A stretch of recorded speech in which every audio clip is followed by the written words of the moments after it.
प्रिय दर्शकों, एक बार फिर आपका स्वागत है हमारे YouTube चैनल प्राचीन ज्ञान में। प्रिय दर्शकों, आज फिर नया वीडियो नई जानकारी लेकर हाजिर हुए हैं। दर्शकों, आज की जो कहानी हम आपको सुनाने जा रहे हैं, ये कहानी बड़ी मोटिवेशनल है, बड़ी ज्ञानवर्धक है। इस कहानी को पूरा सुनिएगा। प्रिय दर्शकों, आज की जो कहानी है गधे और गीदड़ की कहानी है। प्रिय दर्शकों, ऐसा कहा जाता है कि इस कहानी को सुनने वाले के घर में कभी झगड़ा नहीं होता है, उसके घर में सदैव सुख शांति बनी रहती है।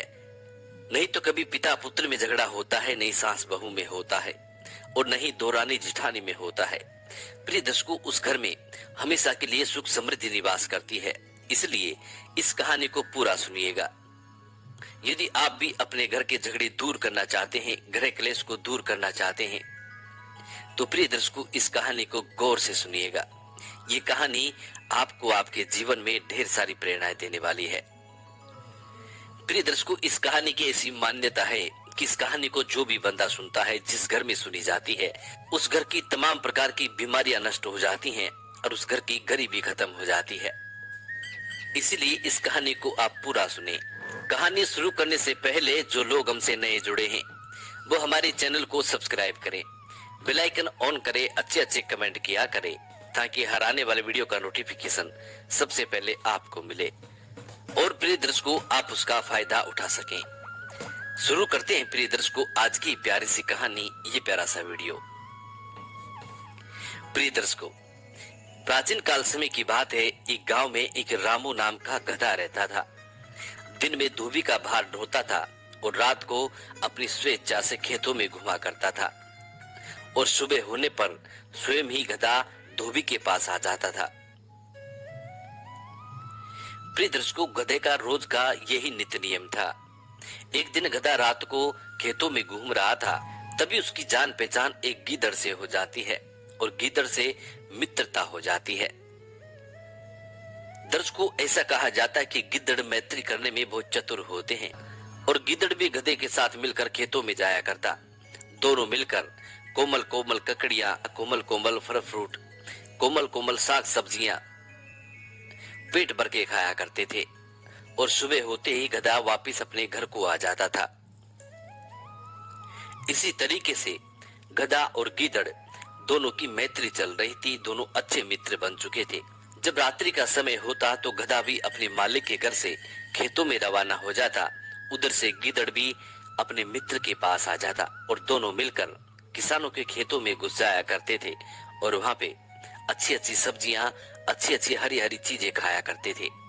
प्रिय दर्शकों, अब एक दिन गधा उमंग में आ जाता है। चांदनी रात थी, दूर दूर तक खेत लहरा रहे थे। गधे ने कहा, मित्र आज कितनी निर्मल चांदनी रात है और चांदनी खिल रही है। गधा कहता है कि मित्र आज जी चाहता है कि खूब गीत गाऊं और मुझे सब राग रागनियां आती हैं। तुझे जो गीत पसंद हो वो तुम मुझे बता दो, मैं वही गीत आपको सुना दूंगा। गधा अपने मित्र गिदड़ से कहता है कि अब तुम बताओ कि तुम कौन सा गीत सुनना चाहते हो। तब गिदड़ अपने मित्र गधे से कहता है कि मामा, इन बातों को रहने दो, क्यों अनर्थ बखेरते हो, क्यों फालतू की बातें कर रहे हो, अपनी मुसीबत अपने आप क्यों बुला रहे हो, इससे क्या लाभ होगा। शायद तुम भूल गए कि हम चोरी चोरी से दूसरों के खेतों में आए हैं और चोर को तो खांसना भी बिल्कुल मना होता है। चोर को हमेशा मौन रहना पड़ता है, चुपचाप रहना पड़ता है और हमेशा सावधान रहना पड़ता है।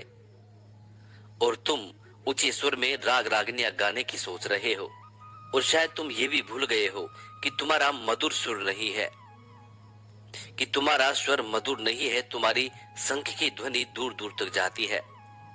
इन खेतों के बाहर इनके रखवाले सो रहे हैं, यदि ये जाग गए तो तुम्हारी हड्डियां तोड़ देंगे। गिदड़ अपने मित्र गधे से कहता है कि यदि तुम तुम्हारा और मेरा कल्याण चाहते हो तो इन उमंगों को भूल जाओ, गीत गाने को भूल जाओ।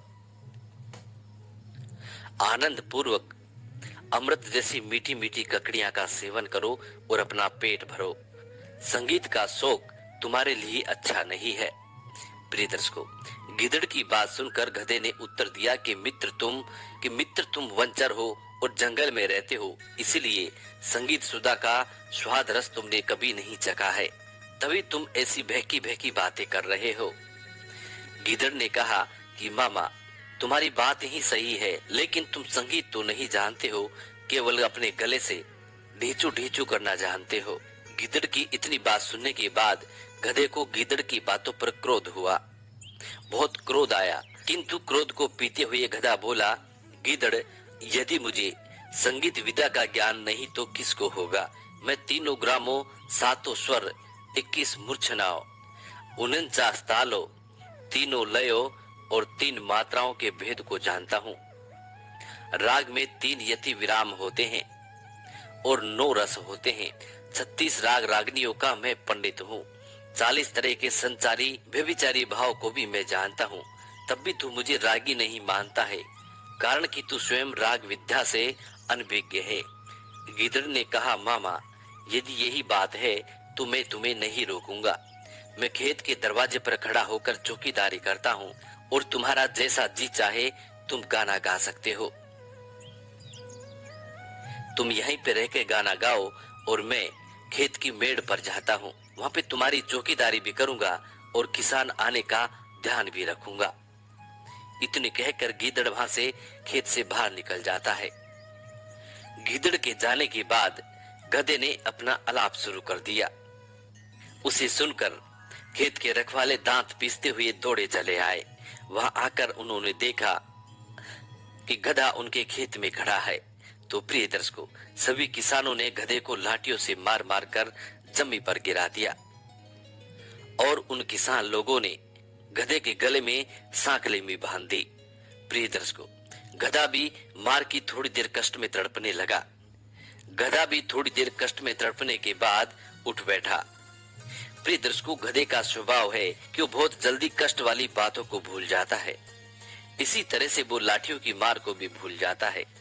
प्रिय दर्शकों, अब जैसे ही गधा किसान की लाठियों की मार को भूल जाता है, तो प्रिय दर्शकों, अब गधा उस सांकले पे जोर लगाता है जो उसके गले में बंधी हुई थी। धीरे धीरे गधा जोर लगाता है और पूरी ताकत लगाने पर सांकले को तोड़ देता है और वहां से भागना शुरू कर देता है। प्रिय दर्शकों, गधे का मित्र गीदड़ इस सारी घटनाओं को दूर खड़े देख रहा था। जब गधा सांकली तोड़कर वापस दौड़ता हुआ जाता है तो उसको रास्ते में उनका मित्र गीदड़ मिल जाता है। अब गीदड़ मुस्कुराते हुए अपने मित्र गधे से बोलता है। गीदड़ कहता है कि क्यों मामा, मेरे मना करते करते भी तुमने अपना अलापना शुरू कर दिया, इसलिए तुम्हें ये दंड मिला है। मित्रों की सलाह का ऐसा तिरस्कार करना उचित नहीं है और इसी की सजा तुम भुगत रहे हो। इसलिए तुम्हें गधा कहा जाता है, क्योंकि तुम किसी बात को सोचते नहीं हो, समझते नहीं हो और उससे पहले तुम अलापना शुरू कर देते हो। इस संसार में जो भी जीव जंतु, जो भी मनुष्य बिगर सोचे समझे कुछ भी कदम उठाते हैं, वो लोग ठगा जाते हैं, उनका पतन हो जाता है। इसलिए कोई भी कदम उठाने से पहले हर व्यक्ति को, हर जीव जंतु को सोचना चाहिए कि मैं जो कदम उठाने जा रहा हूँ इसका परिणाम क्या होगा। प्रिय दर्शकों, जो लोग होने वाले परिणाम के बारे में सोचकर कदम उठाते हैं वो लोग कभी नहीं ठगाते हैं, और जो लोग परिणाम को न देखकर और मनमानी करते रहते हैं उन लोगों का पतन हो जाता है। उन लोगों के साथ वही हाल होता है जो गधे के साथ होता है। ऐसे मनुष्य को भी गधा कहा जाता है जो बिगर सोचे समझे कोई भी कदम उठा ले। ऐसे लोगों को भी गधा ही कहा जाता है। प्रिय दर्शकों, ये कहानी यहाँ समाप्त होती है। हम उम्मीद करते हैं कि आज की ये छोटी सी कहानी आप लोगों को बेहद पसंद आई होगी और इस कहानी से आप ढेर सारी प्रेरणाएं लेंगे। मिलते हैं प्रिय दर्शकों आने वाले नेक्स्ट वीडियो में। तब तक अपना ख्याल रखें। जी नमस्कार, धन्यवाद।